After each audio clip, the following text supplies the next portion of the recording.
오늘 우리에게 주시는 하나님의 말씀은 마가복음 7장 1절에서 23절까지의 말씀입니다.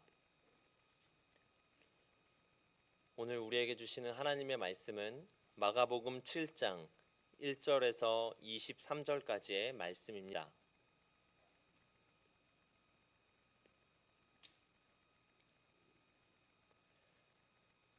다 함께 봉독하시겠습니다. 바리새인들과 또 서기관 중 몇이 예루살렘에 와서 예수께 모여 들었다가 그의 제자 중 몇 사람이 부정한 손 곧 씻지 아니한 손으로 떡 먹는 것을 보았더라. 바리새인들과 모든 유대인들은 장로들의 전통을 지키어 손을 잘 씻지 않고서는 음식을 먹지 아니하며 또 시장에서 돌아와서도 물을 뿌리지 않고서는 먹지 아니하며 그 외에도 여러 가지를 지키어 오는 것이 있으니 잔과 주발과 녹구름을 씻으심이러라. 이에 바리새인들과 서기관들이 예수께 묻되 어찌하여 당신의 제자들은 장로들의 전통을 준행하지 아니하고 부정한 손으로 떡을 먹나이까? 이르시되 이사야가 너희 외식하는 자에 대하여 잘 예언하였도다. 기록하였으되 이 백성이 입술로는 나를 공경하되 마음은 내게서 멀도다. 사람의 계명으로 교훈을 삼아 가르치니 나를 헛되이 경배하는도다 하였느니라. 너희가 하나님의 계명은 버리고 사람의 전통을 지키느니라. 또 이르시되 너희가 너희 전통을 지키려고 하나님의 계명을 잘 저버리는도다. 모세는 내 부모를 공경하라 하고 또 아버지나 어머니를 모욕하는 자는 죽임을 당하리라 하였거늘 너희는 이르되 사람이 아버지에게나 어머니에게나 말하기를 내가 드려 유익하게 할 것이 고르반 곧 하나님께 드림이 되었다고 하기만 하면 그만이라 하고 자기 아버지나 어머니에게 다시 아무것도 하여 드리기를 허락하지 아니하여 너희가 전한 전통으로 하나님의 말씀을 폐하며 또 이 같은 일을 많이 행하느니라 하시고 무리를 다시 불러 이르시되 너희는 다 내 말을 듣고 깨달으라. 무엇이든지 밖에서 사람에게로 들어가는 것은 능히 사람을 더럽게 하지 못하되 사람 안에서 나오는 것이 사람을 더럽게 하는 것이니라 하시고 무리를 떠나 집으로 들어가시니 제자들이 그 비유를 묻자온데 예수께서 이르시되 너희도 이렇게 깨달음이 없느냐? 무엇이든지 밖에서 들어가는 것이 능히 사람을 더럽게 하지 못함을 알지 못하느냐? 이는 마음으로 들어가지 아니하고 배로 들어가 뒤로 나감이라. 이러므로 모든 음식물을 깨끗하다 하시니라. 또 이르시되 사람에게서 나오는 그것이 사람을 더럽게 하느니라. 속에서 곧 사람의 마음에서 나오는 것은 악한 생각 곧 음란과 도둑질과 살인과 간음과 탐욕과 악독과 속임과 음탕과 질투와 비방과 교만과 우매함이니 이 모든 악한 것이 다 속에서 나와서 사람을 더럽게 하느니라. 아멘. 오늘 말씀은 예수님께서 6장까지의 치유 사건과 기적 사건과는 다르게 갑자기 어떤 논쟁이 기록되어 있습니다. 그것은 예수님과 그 제자들이 따르는 유대교의 해석과 실천에 관한 논쟁입니다. 오늘의 본문을 잘 이해하기 위해서는 당시 1세기의 유대교 사회를 알아야 합니다. 당시 유대인들은 식사 전에 조리 용기를 씻는 의식을 굉장히 중요한 정결 규칙의 핵심으로 알고 따랐습니다. 마치 오늘날 코로나와 같은 감염병이 퍼진 사회 속에서 실내에 들어갈 때 마스크를 의무화하는 것과 같이 중요한 것이었습니다.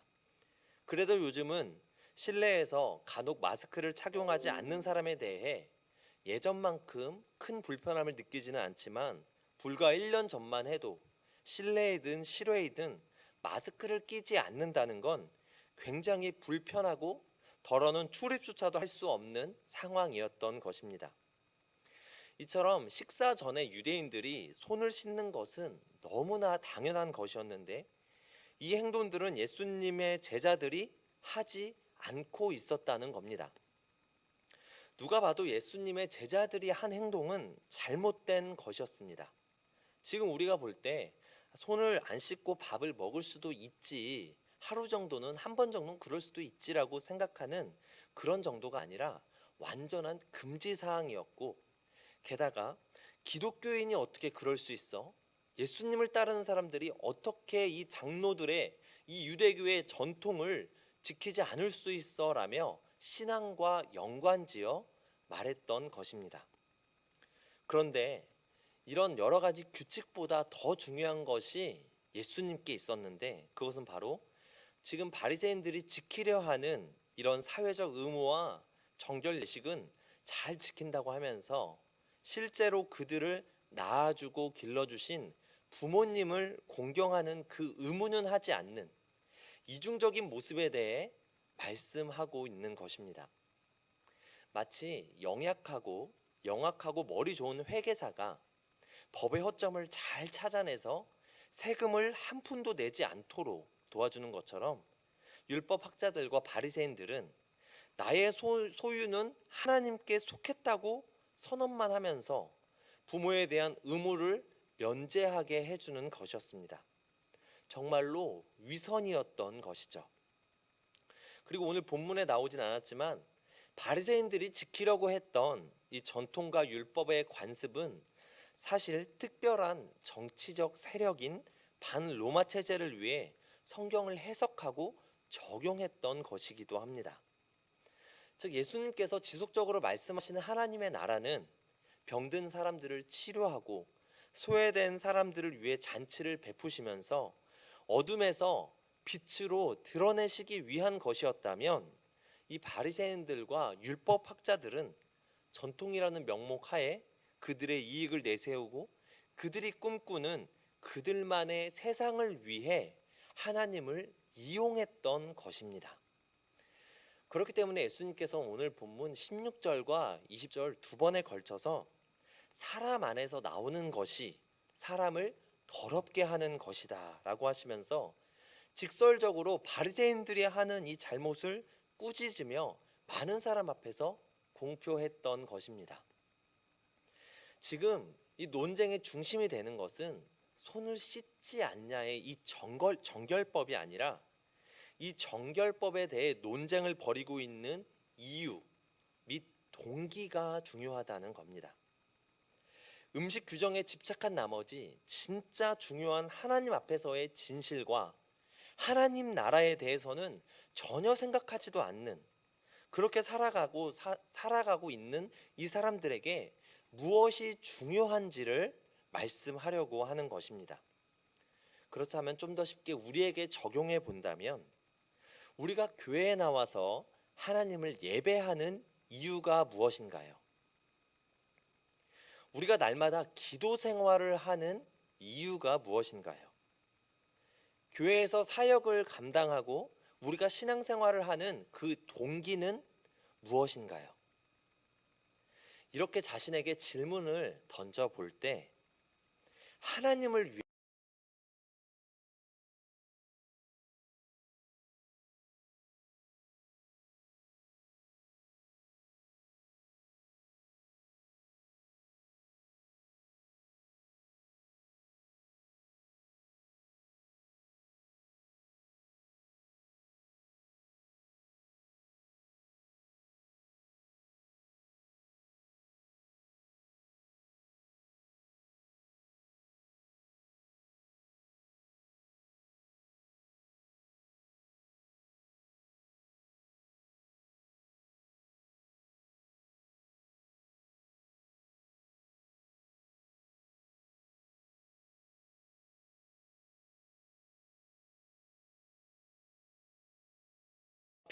위해서, 나의 긴급한 문제 해결을 위해서, 혹은 내게 많은 물질과 건강과 축복을 위해 하나님을 예배하고 있지는 않은지, 결국 목적은 나와 내 가정, 내 직장, 그리고 내 교회만을 위한 것은 아닌지 되묻는 것입니다.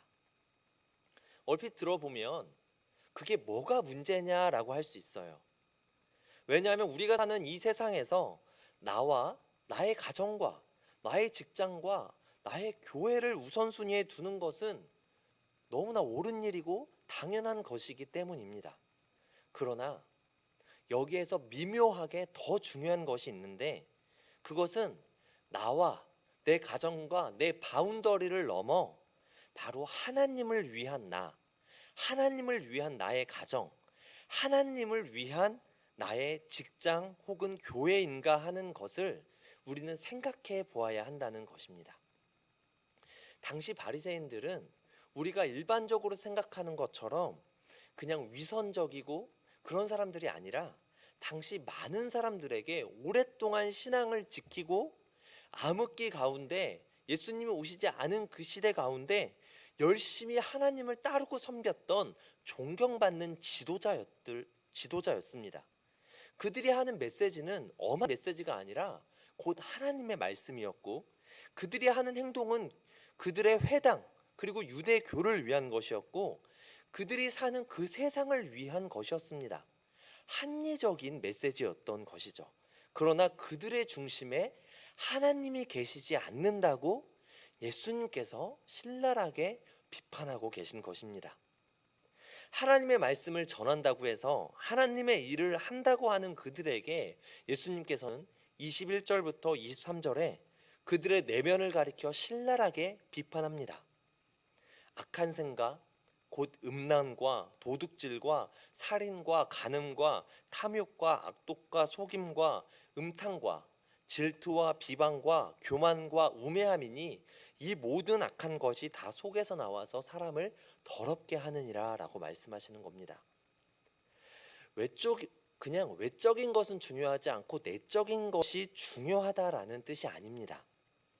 예수님이 말씀하시고자 하는 것은 이 모든 행동의 목적과 동기에 대해 말씀하는 겁니다. 즉, 나의 속마음은 정말 하나님을 향하고 있는가, 아니면 비스무리하게 자기 합리화로서 나를 향하고 있는가라고 질문하게 되는 것이죠. 내 인생의 목적은 나를 구원하시고 나를 자녀 삼아주신 그 하나님에게 있는가, 아니면 내게 축복으로 주신 그 모든 것들에 있는가 하는 것을 되물어야 하는 것입니다. 오늘 이 말씀은 겉으로 볼 때는 정결법 예식인 것 같지만 중심을 묻는 말씀입니다. 우리에게도 우리가 날마다 하는 예배, 우리가 하는 그 사역의 중심이 과연 어디에 있는가를 되묻는 말씀입니다. 말씀을 정리하면서 짧게나마 우리의 내면적 동기를 한번 돌아보시기를 바랍니다. 내 인생의 목적은 하나님인가, 아니면 나인가? 내가 살아가는 최종 목적지는 하나님 나라인가, 아니면 내 삶의 행복인가? 만약 내 삶의 행복이 목적이라면 내 삶의 행복이 사라졌을 때 우리는 하나님을 떠날 수 있게 됩니다. 이렇게 나 자신을 돌아보시면서 다시 한번 우리가 가진 것들을 내려놓고 잠잠히 하나님께 초점을 맞추고 하나님이 진정으로 기뻐하시는 것은 무엇인가 질문하며 하나님을 위한, 하나님을 향한 삶을 살아가시는 저와 모든 성도님들 되시기를 간절히 소망합니다.